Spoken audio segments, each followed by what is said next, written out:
morning, children. This is Push English and I'm Renuka Singh. In my previous video, I have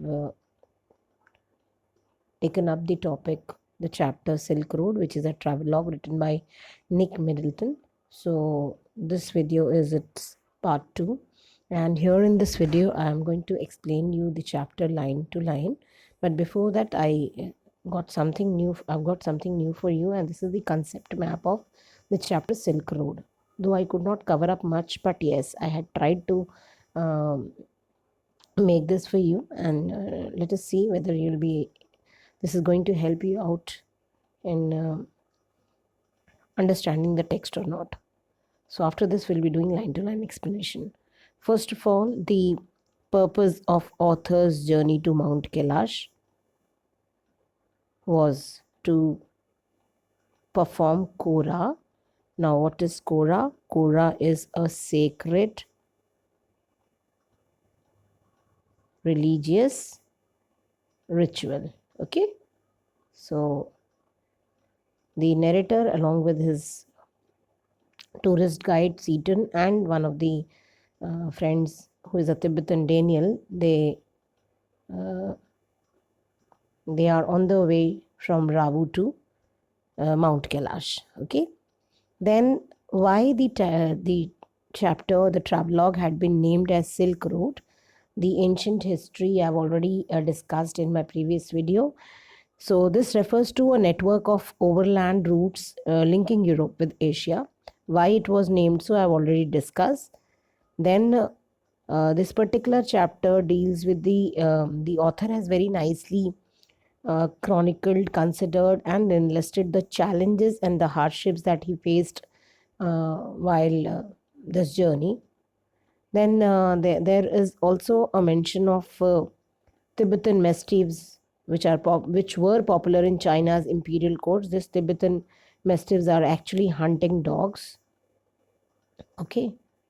Then comes the Seaton, who is a car owner who has been hired by narrator, and he's a good Buddhist, and he believes that death is not the end of life.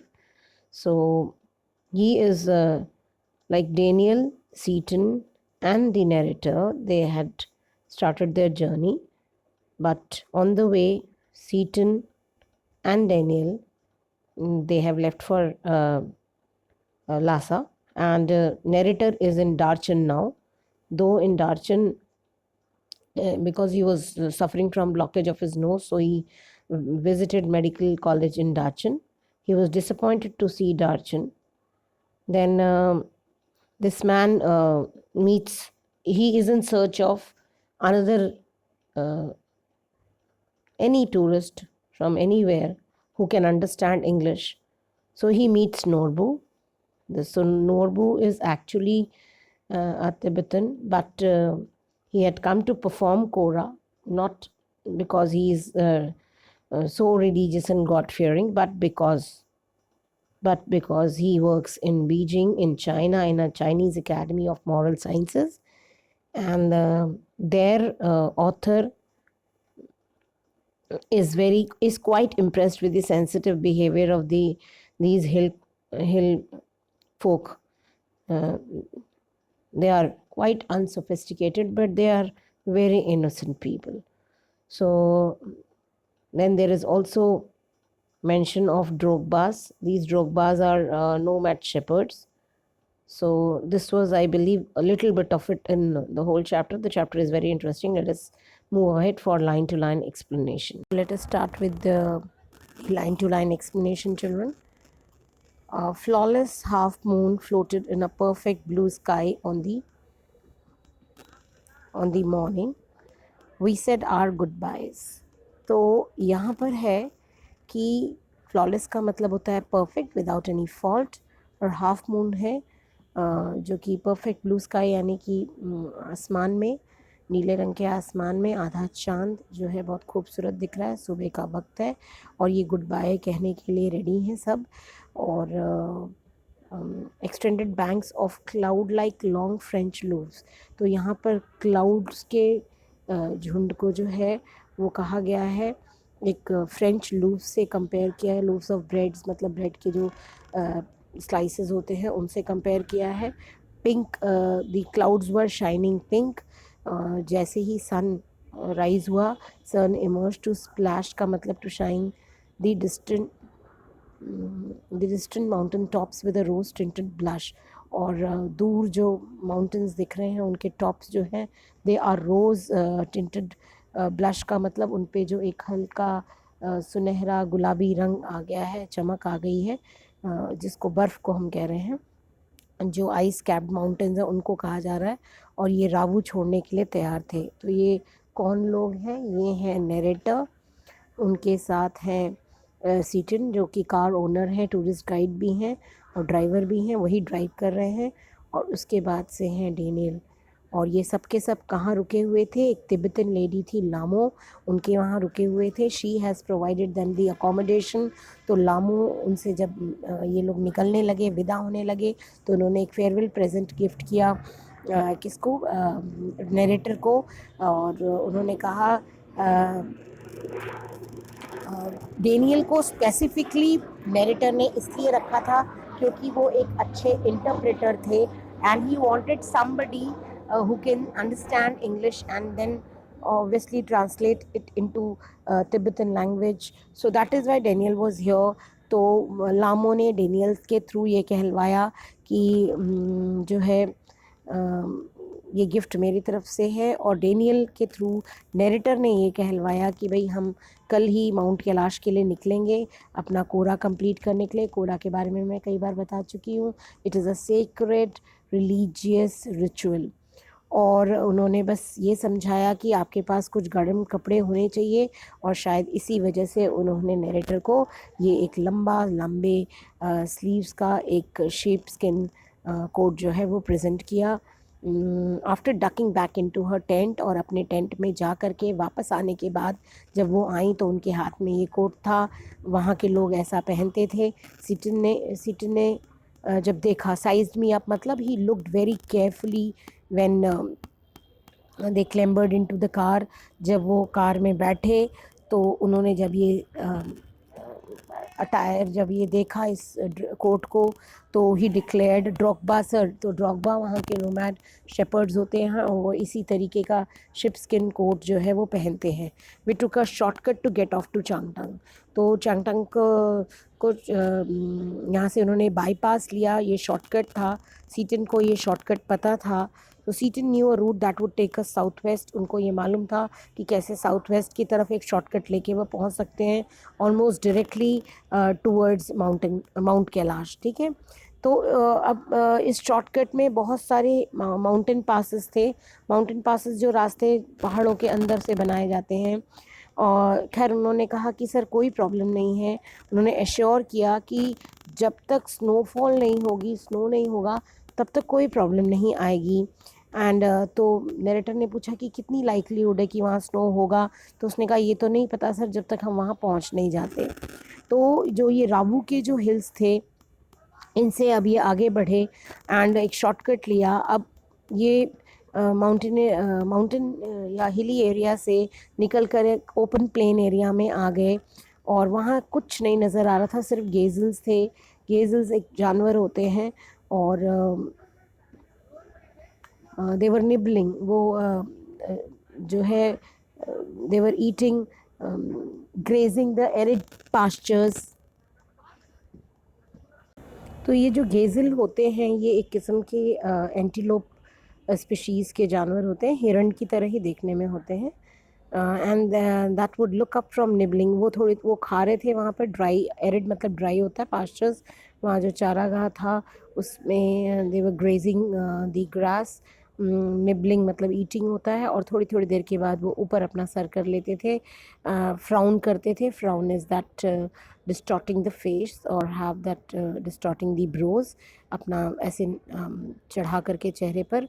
और जैसे ही देखते थे कि कोई vehicle आ रहा है तो वो वॉइड में जाकर, खुले ओपन स्पेस में जाकर के भाग जाते थे डर के मारे। Further on where the plains became more stony. अब आगे बढ़े ये, तो जो प्लेन एरिया भी था वो पूरा पत्थर से भरा हुआ था, अब घास कम नज़र आ रहे थे, पत्थर ज़्यादा थे। एंड उन्होंने आगे बढ़कर, जैसे वो आगे बढ़े, उन्होंने हर्ड ऑफ वाइल्ड ऐश यानी कि एक झुंड देखा जंगली खच्चरों का। और सीटन ने बताया कि इनको क्यांग कहते हैं, यानी क्यांग जो है तिब्बत में वाइल्ड एशेस को कहा जाता है। और पॉइंट आउट करते हुए दिखाया कि भाई वो जो धूल उड़ के आ रही है वो इन्हीं इन्हीं वाइल्ड एशेस की वजह से है। वो और जब पास गए तो उन्होंने देखा कि ये जो हर्ड है या झुंड है इन वाइल्ड एशेस का, दे वर गैलपिंग एन मासे। एन मासे is a foreign word which means together, एक साथ। ये जब दौड़ कर ऐसे आ रहे थे तो उसकी वजह से जब जो धूल का एक पूरा गुब्बार जो है वो आसमान में उड़ रहा था। बट ये जितने भी वाइल्ड एशेस थे, they were wheeling and turning in tight formation. ऐसा लग रहा था कि इस मूवमेंट के लिए वो सालों से प्रैक्टिस करते आए हैं, इतनी अच्छी फॉर्मेशन थी। मैनूवर्स का मतलब होता है movements which are normally planned and predetermined. तो प्लूम्स ऑफ डस्ट, प्लूम्स का यहाँ मतलब है फिर पूरा गुब्बार जो है धूल का, मिट्टी का, उसने पूरे उस क्लीन एयर को इट बिलो जो है उसको उससे भर दिया। आसमान पूरा जो है उस डस्ट से भर गया। So as hills started to push up once more from the rocky wilderness, आगे और बढ़े तो रॉकी विल्डरनेस के बाद फिर हिली एरिया शुरू हो गया। और अब की बार उन्होंने ड्रॉगबास को देखा। ड्रॉगबास के बारे में मैं पहले भी बता चुकी हूँ। दीज आर नोमैड शेपर्ड्स, ये खाना बदोश चरवाहे होते हैं जो पहाड़ी इलाकों में अक्सर आपको दिख जाएंगे अपनी बकरियों और भेड़ों के साथ, टेंडिंग देयर फ्लॉक्स। और इनके जो मेन स्पेशली कभी कभी मेन कभी कभी women, they are well wrapped figures, वो पूरी तरीके से ढके हुए आपको मिलेंगे क्योंकि ठंड वहाँ बहुत ज़्यादा होती है। तो वो जैसे आप उनके पास से गुजरिए वो आपकी कार की तरफ घूर कर देखेंगे। ऐसा ही इन लोग के साथ हुआ, वो घूरने लगे और कई बार तो वो वेव भी करते हैं उन कार्स में बैठे टूरिस्ट को।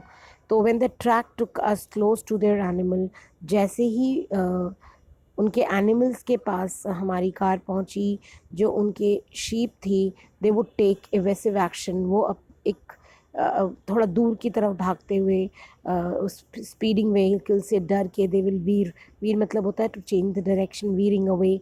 तो इस तरीके से वहाँ से नज़र आए वो भागते हुए। So we pass nomads dark tents, उसके बाद से आए टेंट्स जिसमें नोमैड्स रहते थे, खाना बदोश रहते थे। और वो अक्सर आपको यहाँ वहाँ इर्द गिर्द एक दो जगह दिख जाएंगे। They are in complete splendid isolation, एकदम अलग। और इन टेंट्स के बाहर आपको एक चीज़ खास दिखेगी, और वो बड़े बड़े हंटिंग डॉग्स, ब्लैक डॉग्स जिनको तिब्बतन मैस्टिफ्स कहते हैं, और वो गार्ड करेंगे उनके टेंट्स को। उनको ये बीस्ट जो है they would cock their great big heads, ये जैसे किसी कार को, व्हीकल को देखते थे, ये अपनी गर्दन बड़ी सी बड़ा सा सर उठा करके चारों तरफ एक नज़र दौड़ाते थे। एंड जैसे ही उन्हें पता चलेगा कि हम अप्रोच कर रहे हैं, वो अपनी नज़र हम पर टिका देंगे। और जैसे ही और अगर हम पास आते गए तो उसके बाद ये खुद भी इतने एक्टिव हो जाएंगे, एक्शन में आ जाएंगे कि वो आपकी तरफ डायरेक्टली दौड़ते हुए आएंगे बिना डरे, जैसे कि कोई बुलेट गन से निकलती है, और उतनी ही फास्ट। तो they are not at all afraid. This Tibetan mastiffs are also shaggy monsters. Shaggy इसलिए कह रहे हैं कि बड़े बाल होते हैं इनके शरीर पर, बहुत काले होते हैं, डार्केस्ट नाइट से काले होते हैं। और इनके जो उनको रेड कॉलर्स पहनाए जाते हैं, उनके जो ओनर्स हैं उनको रेड कॉलर्स पहनाते हैं। और जैसे ही कोई कार या व्हीकल उनको अप्रोच करेगी, दे विल बार्क फ्यूरियसली, वो ख़तरनाक तरीके से भौंकते रहेंगे, और उनके बड़े बड़े जबड़े, मैसिव जॉज वो नज़र आएंगे। और बिल्कुल नहीं नज़र आता था कि ये ज़रा भी डर रहे हैं। They are fearless of our vehicle shooting straight into our path, ठीक आपके रास्ते में आ जाएंगे आगे से दौड़ते हुए। इतना कि वो सीटन को ब्रेक लगाना पड़ा, और ऑलमोस्ट हमारी कार पूरी तरीके से हिल गई। इट स्टार्टेड स्विंग मोशन में आ गई। The dog would make chase for 100 metres. उसके बाद से इतना ही नहीं, वो डॉग्स हमारा 100 मीटर तक करीब पीछा करेंगे और हमें छोड़ने से पहले, कि अब जब उन्हें लग जाएगा कि अब हमें इन व्हीकल में बैठे लोगों से खतरा नहीं है, तब वो जा कर के पीछा छोड़ेंगे। Having scene us of the property, जब वो एकदम क्लियर हो जाएंगे कि हमारी प्रॉपर्टी हमारे अप्रोच से अब ये दूर चले गए हैं, हम लोग सेफ हैं, उसके बाद जाकर वो पीछा करना छोड़ेंगे। खैर, it was not difficult to understand why ferocious Tibetan mastiffs became popular in China. और अब समझ में आ रहा था, अब बहुत आसानी से नरेटर समझ गए कि क्यों ये तिब्बतन मेस्टिव्स इतने फिरोशियस थे और क्यों ये हंटिंग डॉग्स के तौर पर चाइना के इम्पीरियल कोर्ट्स में फेमस थे, उनकी इन्हीं क्वालिटीज़ की वजह से। और एक तरीके से these hunting dogs were brought along the silk road. इन्हीं सिल्क रोड और सिल्क रूट के थ्रू पुराने ज़माने में ये तिब्बत से यहाँ तक पहुँचे थे। ठीक है, it is like a tribute from Tibet. These hunting dogs, this Tibetan mastiffs had come from there, from Tibet to China. Tibet से वो चाइना आए। ठीक, By now we could see snow-capped mountains gathering on the horizon। और तब तक दिन जैसे चढ़ता गया तो इन्होंने देखा आगे पहाड़ी जो है बर्फ़ से ढके हुए थे। And they were gathering on the horizon। वो सब आसमान इतना सुंदर लग रहा था, क्षितिज इतना अच्छा लग रहा था, पहाड़ों पर बर्फ़ पड़े हुए, एक खूबसूरत नज़ारा। ये एक वैली में एंटर किए जहाँ पर एक नदी थी विच वॉज क्वाइट वाइड, बहुत गहरे। वाइड का मतलब है बहुत ही उसकी विड्थ ज़्यादा थी, उसकी जो है और उसमें देवर क्लॉक्ड विद आइस, उसमें बर्फ़ के बड़े बड़े टुकड़े पड़े हुए थे। They were so brilliant white, brilliantly white and glinting in the sunshine. और वो चमक रहे थे सूरज की किरणें जब उन पर पड़ रही थी। इधर जो रास्ते थे, the trail hugged it's bank, और छोटे छोटे ट्रेल्स बने हुए थे, पगडंडियाँ टाइप की बनी थी जो उन नदियों के, चूँकि उनमें पानी नहीं रहता था, बर्फ़ ही ज़्यादा रहती थी, इसलिए उनके किनारों पर भी रास्ते छोटे छोटे बने थे, ट्विस्टिंग विद द मियांडर्स। और as we gradually gained height and valley sides closed in. तो मियांडर्स का मतलब होता है बेंडिंग, और सर्पेंट लाइक बेंड्स जो होते हैं उनको मियांडर्स कहते हैं। और ये दूर दूर तक अच्छे हाइट्स तक ये ले जाते थे। The turns became sharper. अब कार से जब ये मूव कर रहे थे तो जो टर्निंग थी वो काफ़ी शार्प, बेंड्स जो काफ़ी शार्प हो गई थी। जो राइड थी वो अब बम्पियर हो गई थी। बम्पियर का मतलब है अब जंप कर रहे थे, रास्ता काफ़ी पथरीला था। सीटन थर्ड गियर में चला रहे थे as we continued to climb. और जैसे ये आगे और ऊपर चढ़ते गए, ट्रैक जो है आईसी रिवर से तो दूर होता गया और स्टीप स्लोप की तरफ ये बढ़ते गए। अब और चढ़ाई मुश्किल हो रही थी कार से भी। That spotted big rocks daubed with patches of bright orange lichens. और इन्हीं रॉक्स पर कहीं कहीं पैचेस थे ऑरेंज कलर के, ब्राइट ऑरेंज कलर के आपको लाइकन्स मिल जाएंगे। लाइकन्स मतलब होता है मॉसेस, और एक किस्म के ये प्लांट्स हैं। Beneath the rocks hunks of snow. और कहीं कहीं इन पहाड़ों के बीच में आपको snow, there will be hunk of snow clinging on their sides, बीच में जैसे गलते गलते भी बर्फ़ को टाइम लगता है, तो कहीं कहीं फंसे हुए आपको बर्फ़ नज़र आ जाएंगे। I felt the pressure building up in my years. और अब जब हाई एल्टीट्यूड पर ये लोग हैं तो इन्हें अपने कान और नाक के पास एक प्रेशर महसूस हो रहा था, क्योंकि एटमॉस्फेरिक प्रेशर बढ़ता जाता है। तो वो बार बार सांस ले रहे थे। He was snorting, he was clearing his nose, it was difficult for him to breathe। we struggled round another tight band and Seaton stopped। उसके बाद फिर हमने एक ऐसा मोड़ क्रॉस किया, उसके बाद से सीटन रुक गया और उसने दरवाज़ा खोला और उसने कहा, सीट से वो बाहर निकल आया। Before I realize what was going on, इससे पहले कि मुझे समझ में आता कि क्या हो रहा है, उसने वो दरवाज़ा खोल के बाहर निकल गया और उसने कहा snow.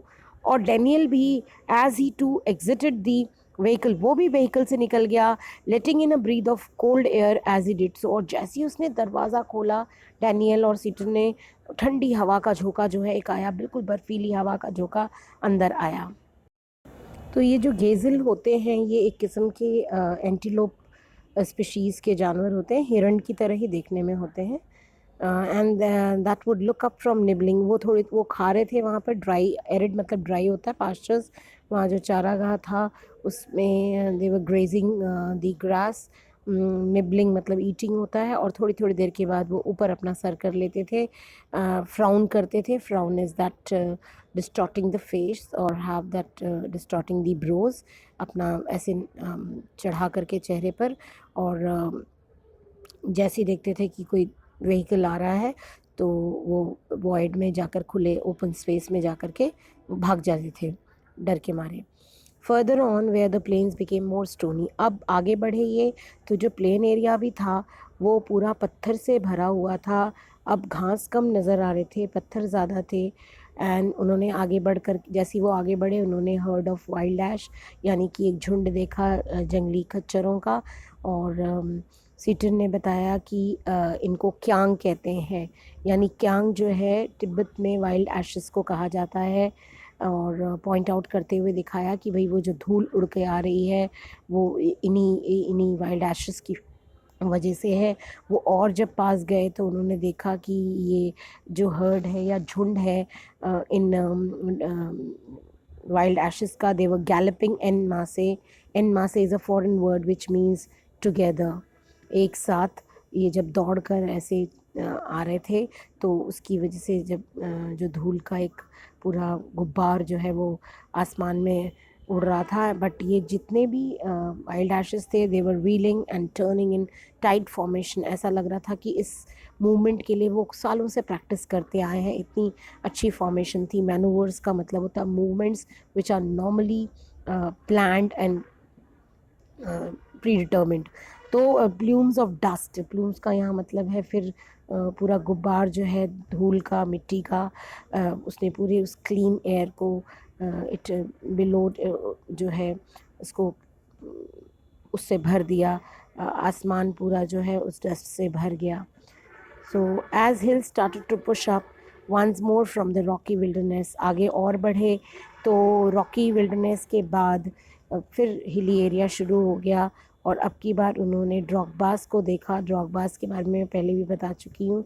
These are nomad shepherds, ये खाना बदोश चरवाहे होते हैं जो पहाड़ी इलाकों में अक्सर आपको दिख जाएंगे अपनी बकरियों और भेड़ों के साथ, टेंडिंग देयर फ्लॉक्स. और इनके जो मेन स्पेशली, कभी कभी मेन कभी कभी women, they are well wrapped figures, वो पूरी तरीके से ढके हुए आपको मिलेंगे क्योंकि ठंड वहाँ बहुत ज़्यादा होती है. तो वो जैसे आप उनके पास से गुजरिए वो आपकी कार की तरफ घूर कर देखेंगे. ऐसा ही इन लोग के साथ हुआ, वो घूरने लगे और कई बार तो वो वेव भी करते हैं उन कार्स में बैठे टूरिस्ट को.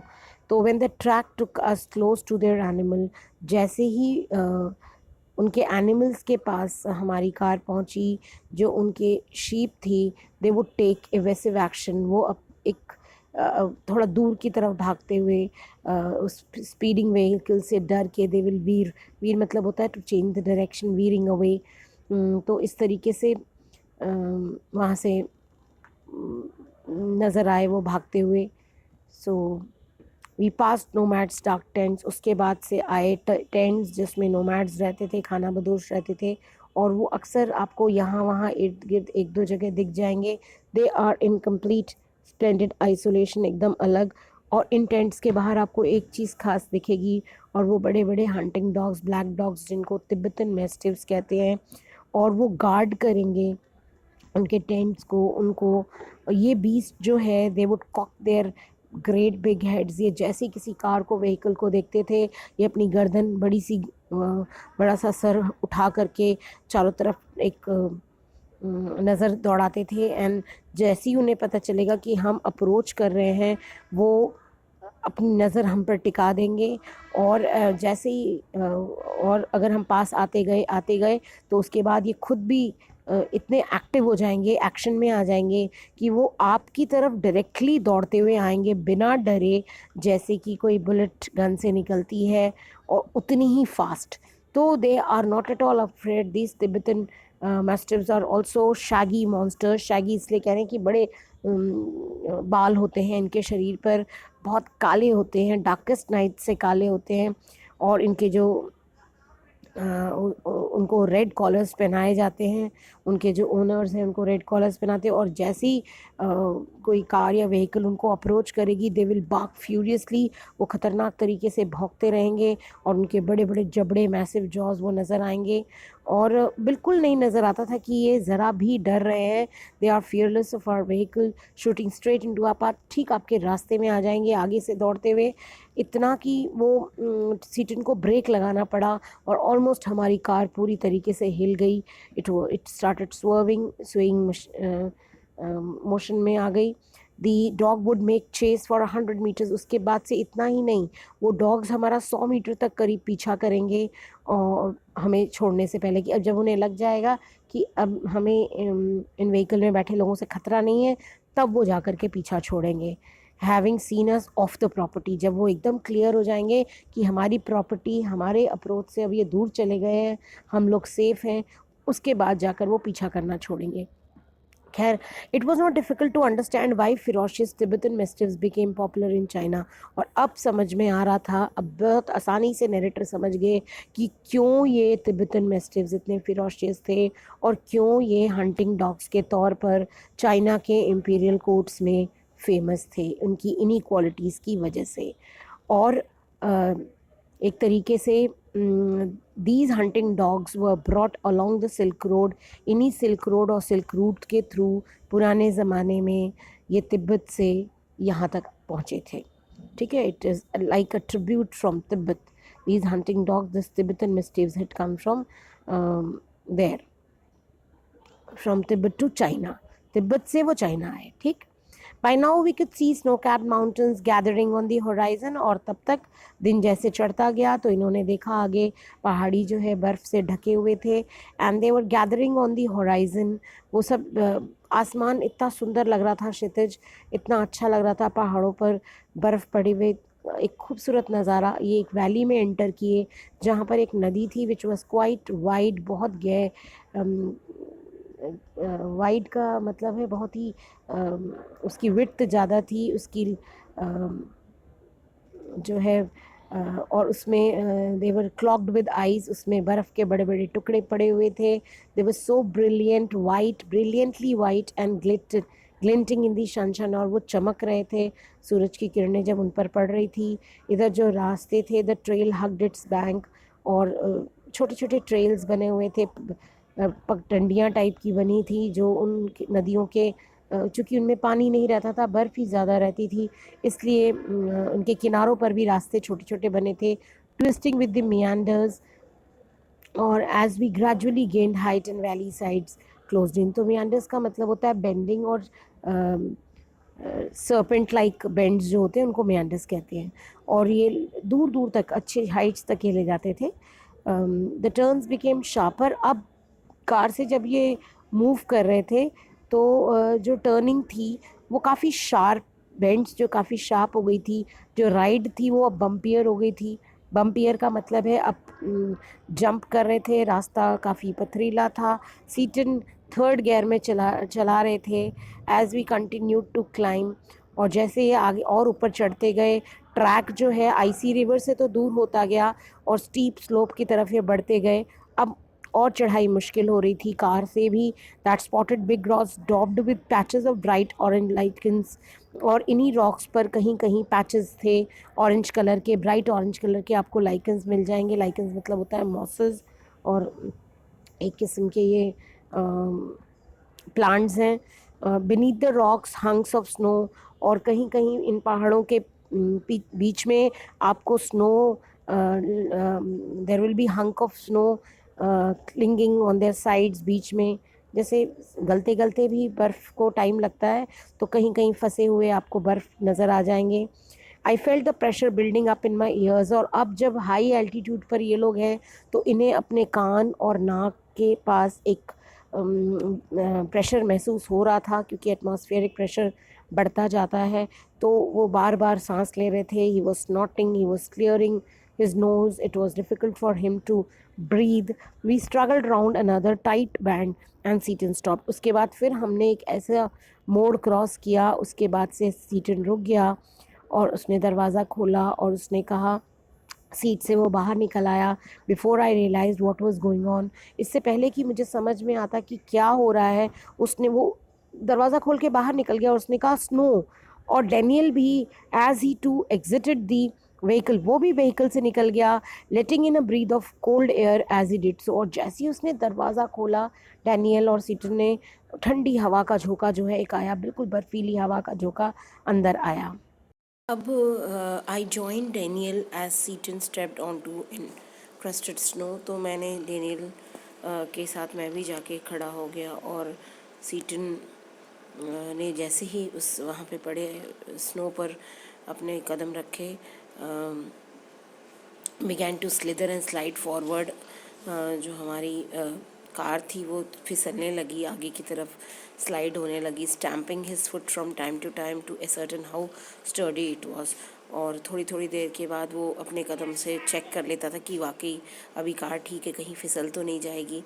इन्होंने उस वक्त देखा, इनकी रिस्ट वॉच में ये 5210 मीटर सी लेवल से ऊपर थे। हालांकि स्नो इतनी डीप दिख नहीं रही थी, लेकिन डेंजर उसकी डेप्थ नहीं थी। डेनियल ने कहा, so much as it's icy top layer, if we slip off the car would turn over. यहाँ खतरा ये था कि अगर ये फिसलते हैं तो कार जो है पलट जाएगी और खाई में चली जाएगी। He suggested as we saw Seaton grab handfuls of dirt and fling them across the frozen surface. तब तक इन्होंने देखा कि सीटन ने एक मुट्ठी भर धूल उठाई, वहाँ से मिट्टी उठाई और उस फ्रोजन सरफेस पर वो फेंकने लगा उसको। We both pitched in and when the snow was spread with soil. हम दोनों ने भी उसे ज्वाइन किया और तब तक स्नो के ऊपर काफ़ी मिट्टी स्प्रेड हो चुकी थी। Daniel and I stayed out of the vehicle to lighten Seaton's load. उसके बाद चूँकि सीटन को फिर हम दोनों बाहर निकल आए, यानी नैरेटर और डैनियल दोनों बाहर निकल आए व्हीकल से, ताकि हल्का हो जाए कार और सिर्फ सीटन का लोड वो उठा सके, क्योंकि ज़्यादा कार में वजन रहेगा तो उसके लोड से वो स्लाइड हो जाएगी और फिसलने का डर रहेगा। सिर्फ सीटन बैठा था कार में। He backed up and drove towards the dirty snow. उसने वापस से पीछे लिया और फिर स्नो के ऊपर धीरे धीरे कार आगे बढ़ाई। Ease the car on its icy surface, और उस आईसी सरफेस पे वो धीरे धीरे कार को मूव करने लगा। Slowly drove its length without apparent difficulty, और धीरे से वो लेंथ उसने क्रॉस कर ली बिना किसी मुश्किलात के। 10 मिनट्स लेटर, ठीक 10 मिनट के बाद एक दूसरा ब्लॉकेज आया। Not good sir, Seaton announced as he jumped out again to survey the scene. अब उसे लगा अभी तो एक स्नो का पहाड़ हमने क्रॉस ही किया, ये दूसरा आ गया। This time which he decided to try and drive round the snow. इस बार उसने उतरने की कोशिश नहीं की, सीन देखा, सर्वे किया। उसके बाद से उसने सोचा कि धीरे से मैं ड्राइव करता हुआ स्नो के इस किनारे से निकाल लूँगा गाड़ी। The slope was steep and started with major rocks. तो जो स्नो था, जो स्लोप था वो काफ़ी स्टीप था, काफ़ी तीखा था, और उस पर बहुत बड़े बड़े पत्थर थे। तो किसी तरह सीटन ने नेगोशिएट किया और 4 व्हील ड्राइव व्हीकल जो है वो उस ऑब्स्टिकल से लर्च करते हुए, यानी हिलती डुलती डगमगाती हुई, एक ऑब्स्टिकल के बाद दूसरा, दूसरे के बाद तीसरा क्रॉस करती गई। In doing so he cut off one of the hairpin bends. और ऐसा करते वक्त हेयर पिन बैंड्स हम उन लोग को बोलते हैं जो टर्न्स होती हैं। आपने देखा होगा पहाड़ी इलाकों में बड़ी स्टीप टर्न्स होती हैं जहाँ से सिर्फ एक व्हीकल के निकलने का रास्ता होता है और बेंड होता है। Regaining the trail further up where the snow had not drifted. उसके बाद किसी तरीके से हम उस एरिया से बाहर निकले। I check my watch again, we continue to climb in the bright sunshine. इन्होंने फिर अपनी वॉच की तरफ देखा। अब ये 5400 मीटर सी लेवल से ऊपर थे और अब इसके सर में जो है थ्रॉबिंग होने लगी, पाउंडिंग होने लगी। I took gulps from my water bottle. इन्होंने पानी पिया, which is suppose to help a rapid ascent. ऐसा होता है अक्सर, ऊपर चढ़ाई जो होती है उसकी वजह से प्रेशर बढ़ता है, एटमॉस्फेयर प्रेशर, तो प्यास लगती है, ऑक्सीजन की कमी महसूस होती। तो इन्होंने थोड़ा पानी पिया सो दैट कि इनको गैस्पिंग ना हो। और यहाँ तक हम इस वीडियो में कर रहे हैं। अब इसके आगे का नेक्स्ट वीडियो में कंटिन्यू करेंगे बच्चों। So bye bye, God bless you all.